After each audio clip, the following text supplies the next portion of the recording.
July 6 తొలి ఏకాదశి అంటే రేపు ఆదివారం ఏకాదశి రోజున ఈ రెండు వస్తువులను ఇంటికి తెచ్చుకుంటే తరాలకు సరిపడా డబ్బులు వస్తాయి.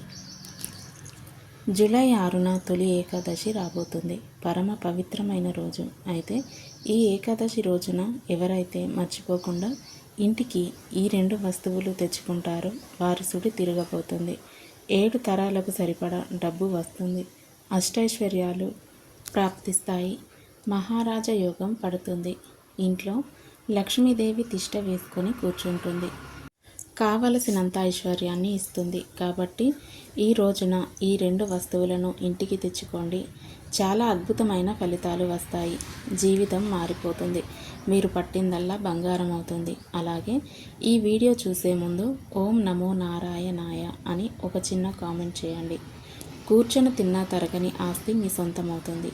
ఐశ్వర్యం కలుగుతుంది. కాబట్టి తొలి ఏకాదశి రోజు ఈ రెండు వస్తువులను ఇంటికి తెచ్చుకోండి. యోగాలు ప్రాప్తిస్తాయి. లక్ష్మీనారాయణ అనుగ్రహంతో మీకు అన్ని శుభాలే జరుగుతాయి. తొలి ఏకాదశి రోజు ఏ రెండు వస్తువులను కొని ఇంటికి తెచ్చుకోవాలో ఇప్పుడు మనం ఈ వీడియోలో వివరంగా తెలుసుకుందాం. 2025 జూలై 6న ఆదివారం తొలి ఏకాదశి రాబోతుంది. ఇది ఎంతో పవిత్రమైన ఏకాదశి. తొలి ఏకాదశిని అతిపెద్ద ఏకాదశిగా పెద్ద పండుగలాగా జరుపుకుంటూ ఉంటారు. అయితే పవిత్రమైన ఈ తొలి ఏకాదశి రోజు ఈ ఆకుతో ఇలా చేస్తే చాలు గ్రహదోషాలు పోతాయి. రాహుకేతు శని దోషాలు పోతాయి. మీకు ఉన్న కష్టాలన్నీ కూడా పోతాయి. కటిక పేదవాడైనా సరే కోటీశ్వరుడుగా మారుతాడు. మందార ఆకులతో ఈ పరిహారం చేయడం వలన చాలా అద్భుతమైన ఫలితాలను చూడగలుగుతారు. ఘన సమస్యలన్నీ కూడా పోతాయి. ధనలాభం కలుగుతుంది. మందార ఆకుతో ఈ ఏకాదశి రోజు ఈ పరిహారం చేయడం వలన అనుకూలమైన ఫలితాలు వస్తాయి. చాలామంది అప్పుల బాధతో సతమతమైపోతూ ఉంటారు. సంపాదించిన ధనం అంతా అప్పులు కట్టడానికి సరిపోతుంది. భవిష్యత్తులో దాచుకోవడానికి ధనం ఉండదు. మీరు అప్పులు కట్టుకుంటూ అందరిలో అవమానపడుతూ ఎంతో బాధపడుతూ ఉంటారు. ఇలా అప్పుల సమస్యలు ఉన్నవారు, అలాగే ఏ విధమైన ధన సమస్యలు ఉన్నాయైనా ఈ తొలి ఏకాదశి రోజు మందార ఆకుతో ఈ చిన్న పరిహారం చేయండి చాలు. మీ జీవితం అద్భుతంగా మారిపోతుంది. మీకుండే కష్టాలు, సమస్యలు, బాధలు అన్నీ తొలగిపోతాయి. అయితే మందార చెట్టు యొక్క ఆకుతో తొలి ఏకాదశి రోజున ఒక చిన్న పరిహారం చేస్తే చాలు గ్రహదోషాలు, మన సమస్యలు, అప్పుల బాధలు అన్నీ తొలగిపోతాయి. కటిక పేదవాడైనా సరే కోటీశ్వరుడుగా మారిపోతాడు అని శాస్త్రాలు చెబుతున్నాయి. మరి తొలి ఏకాదశి రోజు మందార ఆకులతో ఏం చేయాలి అనే విషయాన్ని మనం ఈ వీడియోలో వివరంగా తెలుసుకుందాం. అత్యంత ప్రాముఖ్యత ఉన్న తొలి ఏకాదశి పండుగ రోజు విష్ణుమూర్తిని పూజించాలి. మందార ఆకులు అంటే లక్ష్మీదేవికి చాలా ఇష్టం. మందార పూలతో చేసే పూజ అంటే లక్ష్మీనారాయణలో ఇద్దరికీ ఇష్టం. ఆకులు ప్రకృతి నుండి వస్తాయి. ఆకులతో ఈ పరిహారం చేసిన 100% ఫలితాలు వస్తాయి. మనం రకరకాల పూల చెట్లను ఇంట్లో పెంచుకుంటూ ఉంటాం. మనకు ఇంట్లో పెంచుకోవడానికి వీలుగా ఉండే పూల చెట్లలో మందార చెట్టు కూడా ఒకటి. ఈ చెట్టుకు అన్ని రకాల పూలు పూస్తూనే ఉంటాయి. మందారం మొక్కను మన ఇంట్లో పెంచుకోవచ్చా అనే సందేహం చాలామందికి కలుగుతుంది. సందేహం ఏమీ అవసరం లేదు. నిశ్చింతగా మందార చెట్టును ఇంట్లో పెంచుకోవచ్చు. మందారం పువ్వులు పూస్తే చూడడానికి చాలా అందంగా ఉంటాయి. ఈ మొక్క ఎన్ని పూలు పూస్తే అంత సంపద మన ఇంట్లోకి వస్తుందని పండితులు చెబుతున్నారు. దేవతల పూజకు కూడా మనం మందార పువ్వులను ఉపయోగిస్తూ ఉంటాం. మందార చెట్టుకి ఉన్న ప్రాధాన్యత మన శాస్త్రాలలో చెప్పిన 5 దేవతా వృక్షాలలో కూడా ఒకటి. ఆ 5 దేవతా వృక్షాలు ఏమిటి అంటే మొదటిది పారిజాతం, రెండవది కల్పవృక్షం, మూడవది హరిచందన, నాలుగవది సంతాన వృక్షం, ఐదవది మందారం. ఈ వృక్షాలను దేవతా వృక్షాలు అంటారు. దేవతా వృక్షాలలో మందార చెట్టు ఉండటం వలన దీనికి ఎంతో ప్రాముఖ్యత ఏర్పడింది. అన్ని కాలాలలో పూలు పూసే ఈ మందార మొక్కను ఇంట్లో పెంచుకుంటే ఇంట్లోని వారికి ఏ లోటు ఉండదు. ఎర్రని మందార పువ్వులను దేవత ఆరాధనలో ఎవరైతే వినియోగిస్తారో వారి కోరికలను భగవంతుడు తప్పక నెరవేరుస్తారని పురాణాలలో చెప్పబడింది. ఎర్ర మందార పువ్వు మొక్కలను ఇంట్లో పెంచి బయటకు వెళ్ళేటప్పుడు ఆ మొక్కను చూస్తూ బయటకు వెళ్ళడం వల్ల అంతా శుభమే కలుగుతుంది. చెట్టు అంతా పూలు పూసిన మందార చెట్టును చూస్తే మనసంతా మారుతుంది. మానసిక పరమైన దోషాలను కూడా మందార చెట్టు తొలగించేస్తుంది. ఈ మొక్కను ఇంట్లో సింహద్వారానికి కుడివైపు ఉండేలాగా పెంచుకుంటే చాలా మంచిదని పండితులు చెప్తున్నారు. అంతేకాదు ఎర్ర మందార పువ్వును తలలో పెట్టుకోవడం వల్ల స్త్రీలు దీర్ఘసుమంగలిగా ఉంటారని ఒక నమ్మకం ఉంది. మందార పూలతో కట్టిన మాలను దేవత ఆరాధనకు ఉపయోగించవచ్చు. మందారం మొక్కలు ఆధ్యాత్మికంగానే కాకుండా ఆయుర్వేద పరంగా కూడా ఉపయోగాలు ఉన్నాయి. కనుక మందార మొక్కను ఇంట్లో పెంచుకోవడం వల్ల ఆరోగ్యంతో పాటు ఆధ్యాత్మిక పరంగా కూడా లాభాలను పొందవచ్చు. అయితే ఇన్ని విశిష్టతలు ఉన్న మందార చెట్టు యొక్క ఆకుతో తొలి ఏకాదశి రోజు ఈ చిన్న పరిహారం చేస్తే చాలు గ్రహదోషాలు, ధన సమస్యలు, అప్పుల బాధలు అన్నీ తొలగిపోతాయి. కటిక పేదవాడైనా సరే కోటీశ్వరుడుగా మారిపోతాడు అని శాస్త్రాలు చెబుతున్నాయి. మరి తొలి ఏకాదశి రోజు మందార ఆకుతో ఏం చేయాలి అనే విషయాన్ని ఇప్పుడు మనం తెలుసుకుందాం. ఎంతో ప్రాముఖ్యమైన తొలి ఏకాదశి పండుగలకు ఆది. తెలుగు సంవత్సరంలో అన్ని పండుగలను వెంటబెట్టుకొచ్చేది తొలి ఏకాదశి. శుద్ధ ఏకాదశిని తొలి ఏకాదశి అంటారు. సంవత్సరం మొత్తం మీద 24 ఏకాదశులు వస్తాయి. ప్రతి నెల కృష్ణపక్షంలో ఒకటి, శుక్లపక్షంలో ఒకటి, మొత్తంగా 2 ఏకాదశులు వస్తాయి. ఏకాదశి అంటే 11 అని అర్థం. మనకు ఉన్నటువంటి 5 జ్ఞానేంద్రియాలు, 5 కర్మేంద్రియాలు, వీటికి పనిచేయడం అయిన మనసును కలిపితే 11. ఏకముఖంగా పనిచేసే సమయమే ఏకాదశి.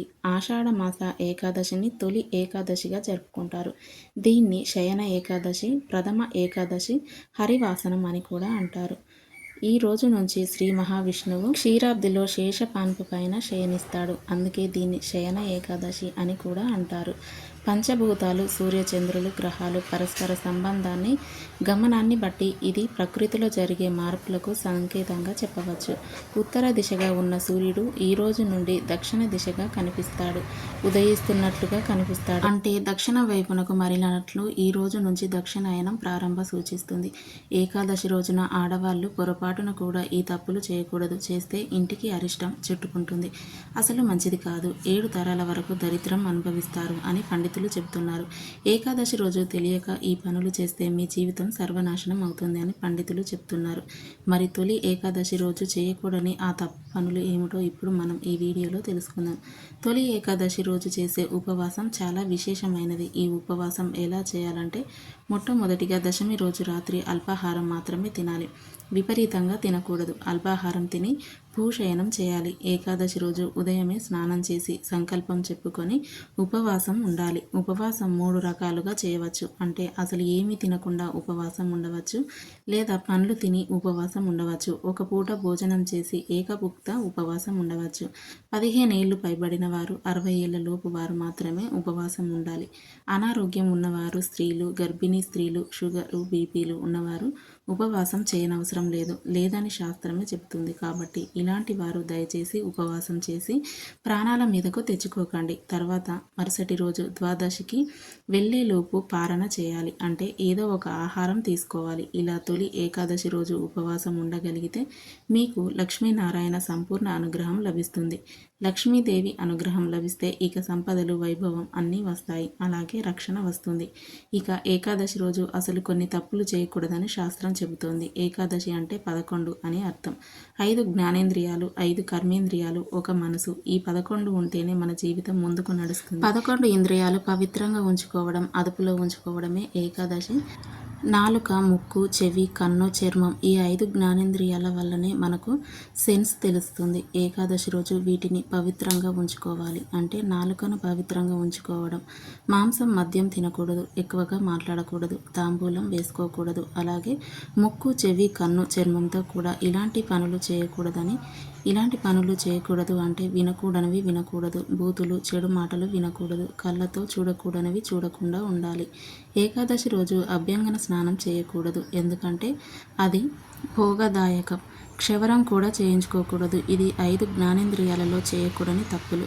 కర్మేంద్రియాల విషయానికి వస్తే వాక్కు, చేతులు, కాళ్ళు, మలద్వారం, మూత్రద్వారం, ఈ 5 కర్మేంద్రియాలు. ఈ కర్మేంద్రియాలతో కూడా ఎటువంటి తప్పులు చేయకూడదు. అంటే పరులను నిందించకూడదు, బాధ పెట్టకూడదు, సహచరులతో చర్చలకు, వాదనలకు దిగకండి. అలాగే దశమి రాత్రి నుండి ద్వాదశి రోజు పారణ చేసేవారి బ్రహ్మచర్యం పాటించాలి. ఇలా ఈ తప్పులు చేయకుండా ఉండగలిగితే గనుక జ్ఞానేంద్రియాలు, కర్మేంద్రియాలు, మనసు ఇవన్నీ పవిత్రంగా ఉంటాయి. కనుక ఏకాదశి రోజు భార్యాభర్తలు కలవకూడదు. అలాగే ఇప్పుడు చెప్పుకున్న పనులేవి చేయకూడదు. అలాగే నెలసరిలో ఉన్నవారు ఏకాదశి వ్రతాన్ని చేయకూడదు. అలా చేస్తే మహాపాపం చుట్టుకుంటుంది. అలాగే ప్రతిరోజు ఇంటిని శుభ్రంగా ఉంచుకోవాలి. ఈ తప్పులు చేశారంటే మీ పూజలకు ఫలితం రాదు. మీ ఇంటికి కూడా అసలు మంచిది కాదు. అరిష్టం చుట్టుకుంటుంది. కనుక తొలి ఏకాదశి రోజు ఎవరు ఈ తప్పులు చేయకండి. ఇక వీడియోలోకి వస్తే తొలి ఏకాదశి రోజు ఒక మందార ఆకుతో ఈ పరిహారం చేస్తే చాలు. మీకు ఉన్న ధన సమస్యలు, అప్పుల బాధలు, రాహుకేతు శని దోషాలు కూడా పోయి కోటీశ్వరులుగా మారిపోతారని పండితులు చెప్తున్నారు. మీరు తొలి ఏకాదశి రోజు ఒక మందార ఆకుని తీసుకోండి. సాధారణంగా అందరి ఇళ్ళ దగ్గర మందార చెట్టు ఉంటాయి. మన ఇంట్లో లేకపోతే పక్క ఇంట్లోనో లేదా పొరుగు ఇంట్లోనో మందార చెట్లు ఉంటాయి. అందరికీ మందార చెట్లు అందుబాటులోనే ఉంటాయి. కనుక అందరూ తప్పక ఈ పరిహారాన్ని చేసుకోండి. ముందుగా మందార చెట్టు దగ్గరకు వెళ్ళి ఆ చెట్టుకి నమస్కారం చేసుకొని మంచి మందార ఆకును కోయండి. అంటే పురుగులు పట్టినది, చిరిగినది కాకుండా మంచిగా ఉన్న పెద్ద సైజు మందార ఆకును తీసుకోండి.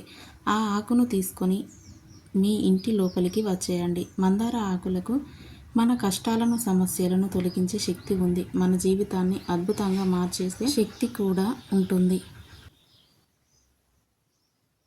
కనుక ముందు మందార ఆకును తెచ్చుకోండి. తర్వాత ఈ మందార ఆకును ఒక ప్లేటులో పెట్టండి. అంటే స్టీల్ ప్లేట్ కాకుండా గాజు ప్లేటు లేదా ఇత్తడిది లేదా రాగి ప్లేటులో పెట్టండి. పెట్టే ముందు ఆ ప్లేటు మీద పసుపుతో స్వస్తిక్ గుర్తు వేయండి. ఆ స్వస్తిక్ గుర్తు మీద మందార ఆకును పెట్టండి. తర్వాత ఈ మందార ఆకు మీద చిటికెడు కుంకుమ వేయండి. కుంకుమ చాలా పవిత్రమైనది మరియు శక్తివంతమైనది.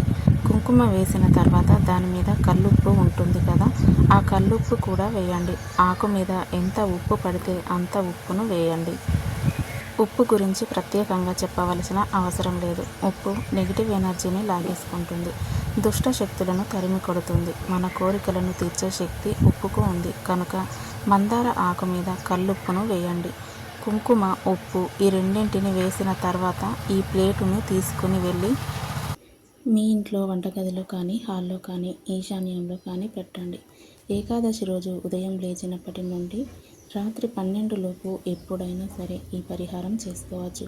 ఇలా పెట్టిన మందార ఆకును మళ్ళీ మరుసటి రోజు అంటే ద్వాదశి రోజు సాయంత్రం తీసి ఏదైనా చెట్టు మొదట్లో పడవేయండి.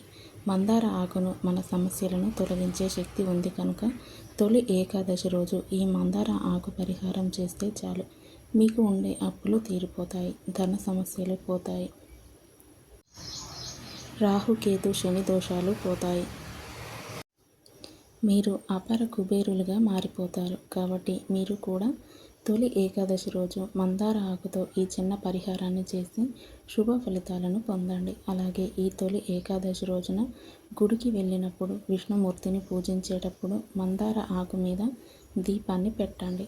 అంటే ముందు నేల మీద మందార ఆకును పెట్టి ఆకు మీద ప్రమిదను పెట్టి దీపం వెలిగించండి. ఇలా మందార ఆకు మీద దీపం వెలిగిస్తే లక్ష్మీనారాయణ అనుగ్రహంతో సకల ఐశ్వర్యాలు సిద్ధిస్తాయి. అలాగే ఈ తొలి ఏకాదశి రోజున ముఖ్యంగా మహా నైవేద్యాన్ని శ్రీ మహావిష్ణువుకు నైవేద్యంగా పెట్టాలి. ఇక ఈ తొలి ఏకాదశి రోజు ఈ 2 వస్తువులను కొని ఇంటికి తెచ్చుకుంటే చాలు. మహారాజయోగం పడుతుంది. తరతరాలకు తరగని ఐశ్వర్యం వస్తుందని పండితులు చెప్తున్నారు. ఆ వస్తువులలో మొదటి వస్తువు ఏమిటి అంటే పచ్చ కర్పూరం. కొంచెం పచ్చ కర్పూరాన్ని ఈరోజు మీ ఇంటికి తెచ్చుకుంటే మీకు అన్ని శుభాలే జరుగుతాయి. కొంతమంది ఇళ్లల్లో అసలు శుభకార్యాలు జరగట్లేదని ఎంతో బాధపడిపోతూ ఉంటారు. అలాంటి వారు ఈరోజు పచ్చ కర్పూరాన్ని కొని ఇంటికి తెచ్చుకుంటే ఖచ్చితంగా ఇంట్లో ఏదో ఒక శుభకార్యం జరుగుతుంది. ఈరోజు పచ్చ కర్పూరాన్ని కొని ఇంటికి తెచ్చుకుంటే ఒక మంచి పాజిటివ్ ఎనర్జీ వస్తుంది. చెడు అనేది ఇంట్లో నుండి వెళ్ళిపోతుంది. లక్ష్మీనారాయణ అనుగ్రహం కలుగుతుంది. ఈరోజు కొని తెచ్చిన పచ్చ కర్పూరంతో స్వామివారికి హారతి ఇవ్వవచ్చు. లేదా మీ పూజ గదిలో పెట్టి ఉంచవచ్చు. లేదా ప్రసాదంలో కొంచెం పొడి చేసి కలపవచ్చు. మీ ఇష్టం. ఈ పచ్చ కర్పూరంతో మీరు ఏ విధంగా అయినా సరే చేసుకోవచ్చు.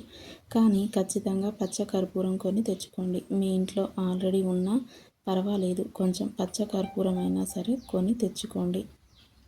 తొలి ఏకాదశి రోజు పచ్చ కర్పూరాన్ని కొని తెచ్చుకోవడం వలన మీకుండే సమస్యలు, కష్టాలు అన్నీ కూడా పోతాయి. ధనలాభం కలుగుతుంది, ధన సమస్యలు పోతాయి, అప్పులు తీరిపోతాయి, లక్ష్మీనారాయణ అనుగ్రహం కలుగుతుంది, తరతరాలకు తరగని డబ్బు వస్తుంది, మహారాజయోగం పడుతుంది. ఏకాదశి రోజు ఒక చిన్న గ్లాసులో 3 స్పూన్ల నీళ్లు పోసి ఆ నీటిలో చిటికెడు పచ్చ కర్పూరాన్ని కూడా పొడిలాగా చేసి కలపండి. తర్వాత ఈ కర్పూరం నీటిని ఇంట్లో 4 మూలల్లో చల్లండి. ఇలా చల్లితే మీ ఇంట్లో ఉన్న దురదృష్టం అంతా కూడా బయటకు వెళ్ళిపోతుంది. అదృష్టవంతులుగా మారిపోతారు. అమ్మవారు కావలసినంత ఐశ్వర్యాన్ని ఇస్తుంది. కనుక తొలి ఏకాదశి రోజు పచ్చ కర్పూరం కొని ఇంటికి తెచ్చుకోండి. వీలుంటే ఇప్పుడు మనం చెప్పిన విధంగా కూడా చేసి మంచి శుభ ఫలితాలను పొందండి. ఇక రెండవ వస్తువు ఏమిటి అంటే ఏకాక్షి నారికేలం. ఈ తొలి ఏకాదశి రోజు ఒక ఏకాక్షి నారికేలాన్ని కొని తెచ్చుకొని మీ పూజ గదిలో పెడితే దరిద్రం అంతా కూడా పోతుంది. ఈ ఏకాక్షి నారికేలం అనేది పూజా స్టోర్స్లో దొరుకుతుంది. మహా అయితే ఇది 100 రూపాయలు ఉంటుంది అంతే. కాబట్టి ఈరోజు ఒక 100 రూపాయలు ఖర్చు పెట్టి ఒక ఏకాక్షి నారికేలాన్ని కొని తెచ్చుకొని మీ పూజ గదిలో పెట్టుకుంటే లక్ష్మీనారాయణ అనుగ్రహం లభిస్తుంది. లక్షలు కాదు, కోట్లు రావడానికి అవకాశం ఉంటుంది. కనుక ఈరోజు ఎలా అయినా సరే ఒక ఏకాక్షి నారికేలాన్ని కొని ఇంటికి తెచ్చుకోండి. ఏకాక్షి అంటే ఒక కన్ను గలది అని అర్థం. ఈ ఏకాక్షి కొబ్బరికాయలు చాలా చిన్నవిగా ఉంటాయి. సాధారణంగా కొబ్బరికాయలు 3 కళ్ళు కలిగి ఉంటాయి. 3 కళ్ళు ఉన్న కొబ్బరికాయలు నైవేద్యానికి పనికి వస్తాయి. ఒక కన్ను ఉన్న కొబ్బరికాయలు కొన్ని ఉంటాయి. ఇవి సృష్టిలో ఏర్పడిన ప్రత్యేక వస్తువులని చెప్పుకోవచ్చు. ఇవి పూజా స్టోర్స్లో దొరుకుతాయి. ధనవంతులుగా మారాలని కోరుకునేవారు తొలి ఏకాదశి రోజు ఈ ఏకాక్షి నారికేలాన్ని తెచ్చి చిన్న ప్లేటులో కానీ తమలపాకులో కానీ పెట్టి పసుపు కుంకుమలు పెట్టి పూజ గదిలో పెట్టుకోవాలి. తద్వారా అంతా మంచి జరుగుతుంది. పచ్చకర్పూరం, ఏకాక్షి నారికేలం ఈ 2 వస్తువులను లేదా ఈ 2 వస్తువులలో ఏదో ఒకటి వస్తువును తొలి ఏకాదశి రోజు కొని ఇంటికి తెచ్చుకుంటే చాలు, మీకు అన్ని శుభాలే జరుగుతాయి. ఈ 2 వస్తువులు కానీ లేదా 2 వస్తువులలో ఏదో ఒక వస్తువును కానీ తొలి ఏకాదశి రోజున కొని ఇంటికి తెచ్చుకొని మంచి శుభ ఫలితాలను పొంది సంతోషంగా జీవించండి.